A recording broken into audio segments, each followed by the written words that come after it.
table settings tayo. Share ko sa inyo ang aking gagawin na table settings for 4th of July. Okay, so ready na po ba ang lahat? And by the way, welcome to my YouTube channel. Kailangan po lahat nakatutok ha. Ganon eh. Well, anyway, marami pong salamat sa inyong lahat sa patuloy na panonood ninyo sa akin. Pero ngayon, gawin nating exciting ang ating table setting because this is different from my previous table settings. Ito po ay para sa 4th of July, which is the Independence Day dito sa US. Okay, let's start! Ang ilalagay po natin ngayon ay table runner na cheesecloth. Ang materials po nito ay cheesecloth. Kung nanood po kayo ng previous unboxing ko, kasama po ito sa isa sa mga in-order ko, ang table runner na white na cheesecloth. Okay, magtataka kayo kung bakit white ang napili kong gamitin for my table runner. Okay. Kasi po, ang gagamitin po nating charger plates ay red. Okay. So, kadalasan po, pag tayo po ay nag-aayos ng lamesa, syempre, kailangan po merong mga contrast color tayo. Kasi kung ang ilalagay natin dito ay red, tapos red pa rin yung ating charger plates, masyadong too much red na po, magiging eyesore na. Okay, hindi na magandang tignan sa mata, di ba? So, ngayon, nilagyan ko siya ng white na cheesecloth, ang materials na table runner. Ang susunod po natin, ilalagay natin ang ating charger plates na red. So, kadalasan na sinasabi ko po sa inyo na pagka tayo po ay maglalagay ng mga gagamitin natin sa lamesa, although alam natin na malinis naman at nasa box, pero kailangan pa rin po natin na punasan kasi hindi po natin alam na merong mga dumi pa rin yan. So, ilalagay po muna natin ang ating mga charger plates. At ito nga, pinupunasan ko isa-isa kasi gusto ko pong masigurado na wala po siyang alikabok. Okay. Yun po ang main purpose doon. Wala siyang alikabok. Ang gagamitin po natin talagang malinis, di ba? Kasi sabi ko nga, hindi tayo sigurado sa mga alikabok na yan dahil yan ay talaga namang kahit nakasarado ang box, sumisingit yan. Makikita mo na lang pag hinawakan mo. Pag hinawakan mo siya, mararamdaman mo na merong dust. Okay, so ayan ang ating charger plates. So, it will be 6 servings po ang gagawin natin. At make sure po na yung katapat po niya na plates ay pantay po sila. Hindi po pwedeng nandito siya, tapos yung isang plates nandun. Siyempre, magandang tignan kung pantay po silang dalawa. Okay. Naka-align. Kumbaga, ang tawag ko, naka-align siya. Diba? Ayan. Okay. So, ang next po natin ay ang ating gagamiting plates.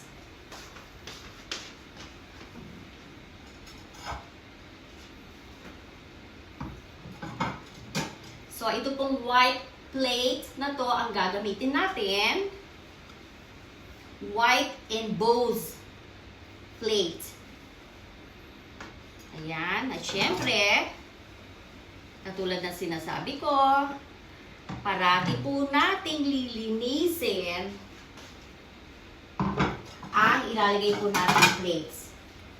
Although ito po ay nasa loob ng ating cabinet, hindi po natin masasabi na baka ito po ay meron pong mga alikabok.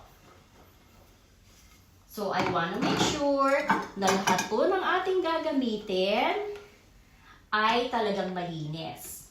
Okay. Simple lang po itong aking table settings na to. Ayan na naman sasabihin. Sabihin nyo, simple lang daw yun, pero tignan mo naman, parang nasa hotel. Okay, so what else is missing? Of course, ilalagay po natin ang ating table napkin.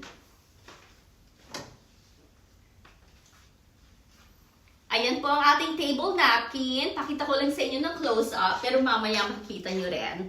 Ito po ang ating table napkin. At ayan po yung remember, yung pong ginawa kong, yung pong in-order ko na napkin holder. Ito, metal ring napkin holder. Ayan po, na rhinestone. At ito pong table napkin, tignan nyo ang pagkakaayos ko po, para po siyang pamaypay. Ang cute po, ano? Next time, ituturo ko po sa inyo kung paano po ang paggawa po nito mga table napkin na to. Kasi syempre, no, minsan gusto rin natin yung iba-iba ang design ng ating or style ng ating table napkin. Okay. Mamaya i-close up ko po lahat yan para makita nyo talaga. So, we have 6, of course, dahil anim ang ating plates. Ayan. At, ano pa ang kulang? Siyempre, ang ating mga flatware.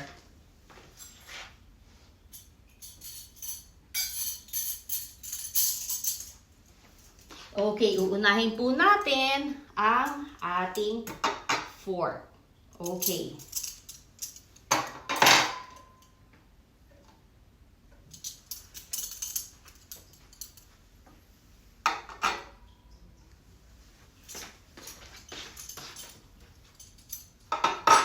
We're gonna start with the forks. If you guys watch yung pong aking unboxing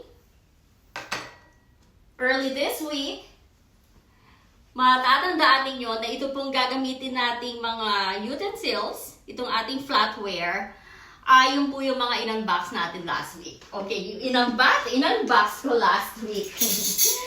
Okay, now let's put the spoon. A tablespoon. Although, ito po, alisin ko po siya sa box, isa-isa ko po siyang hinugasan.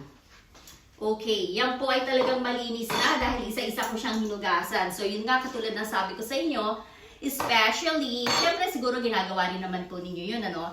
Especially if you buy things and brand new po, kailangan syempre, huhugasan po natin. We just need a, yung dishwashing soap natin at sponge. Hugasan po natin mabuti ang mga bago nating gamit. Kasi syempre galing yan sa, hindi ko alam kung saan pa nang galing yan. Galing sa factory or hindi ko alam kung ano yung mga dumi na meron yan. Diba? Okay, so mali tayo. Dapat ito dito. And of course, ang ating knife at ang ating tablespoon po ay magkatabi. Fork goes to the left. The knife goes to the right. Next to our tablespoon. Okay. Fork to the left. Ang ating knife. Next to our tablespoon.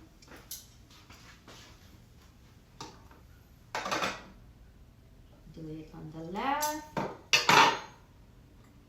Okay. We're almost done po. Almost done. We're getting there. So I put this one here. And the knife on the right side. Next to our tablespoon. And the last one.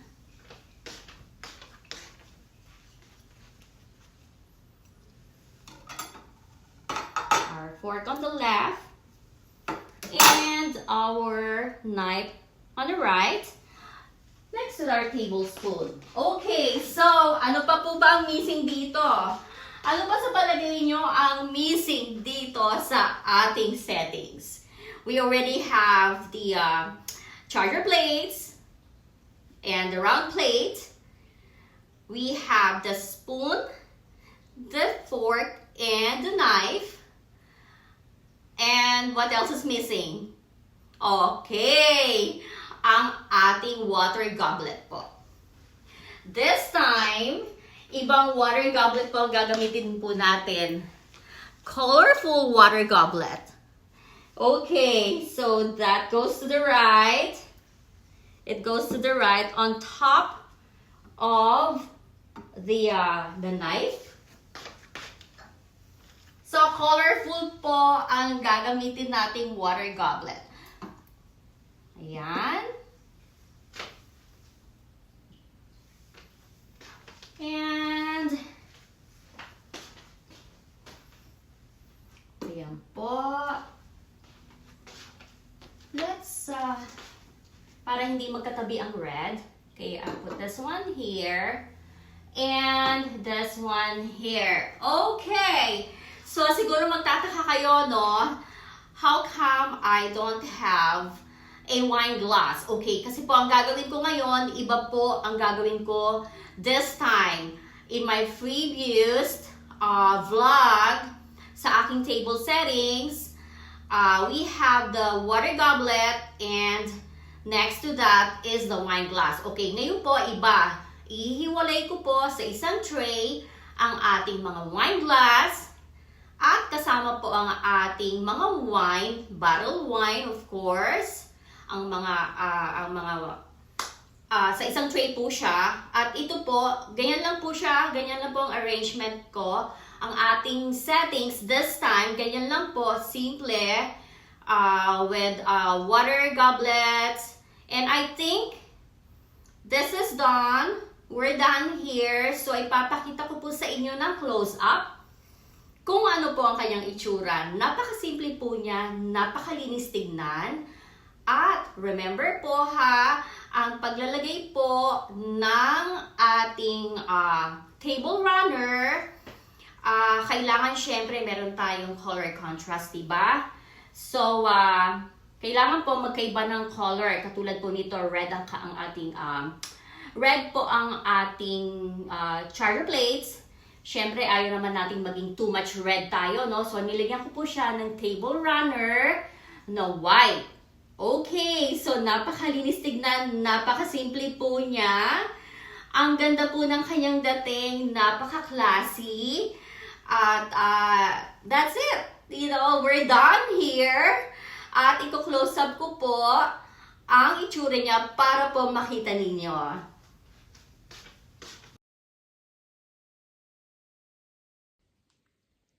Ito ang ating table settings for the 4th of July celebration po. Ayan. Remember po, this one, the one that I just ordered, ang ating bagong flatware.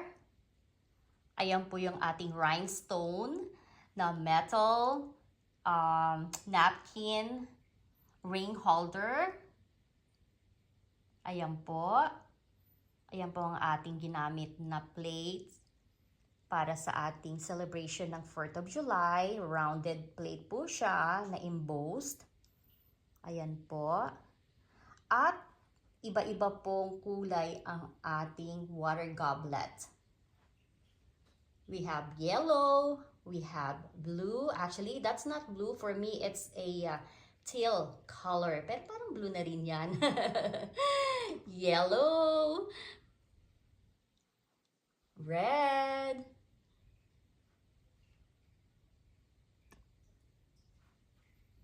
Ayan po. At yan pong table napkin na yan, ginawa ko rin po yan. So next time po, ituturo ko sa inyo kung paano po ang different style ng table napkin. Ayan. Parang pamaypay po siya, no? Ang ganda po niya talagang tignan. Okay, so, sana po nagustuhan ninyo. Ayan ang ating table setting for the 4th of July.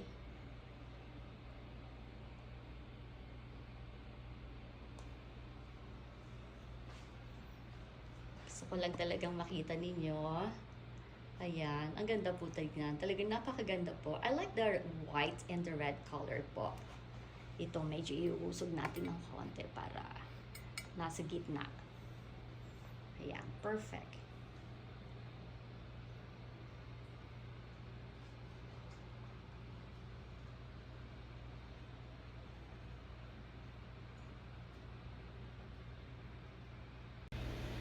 So, sana nagustuhan nyo po ang ating table setting na kakaiba po for our 4th of July celebration. So, I'm gonna wrap this up. Marami pong salamat sa panonood ninyo.